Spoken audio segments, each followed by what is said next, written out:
So hello guys, మీరు నాకు subscribe చేయండి ప్లీజ్.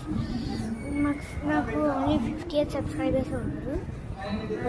సో మనకి ఒక కొత్త న్యూస్ వచ్చింది. గూగుల్లోకి పోయి యూఆర్ నేమ్ ఇన్ ల్యాండ్స్లైడ్ అని కొట్టండి. అది నా సవాల్ క్రియేట్ చేసింది.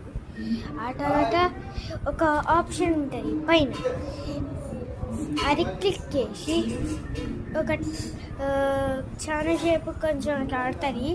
ఆ తర్వాత అది ఒక బటన్ ఉంటుంది, క్లిక్ చేయండి. నీ నేమ్ రాసుకోండి. నీ నేమ్ వస్తారు అలా. అంటే అది ల్యాండ్ మీద కొన్ని నేమ్స్ ఉన్నాయి. నేను ఒకసారి మా అక్కతోని లెటర్స్ మ్యాప్లో చూసేటప్పుడు అది ఉట్టిగా బోరింగ్ ఉన్నాయి. అట్లా చూస్తే మాకు డీ కనంటది, కన్ఫామ్ కనంటది. సో మీరైతే ఖచ్చితంగా చూడాలి. So bye bye, see you in next video.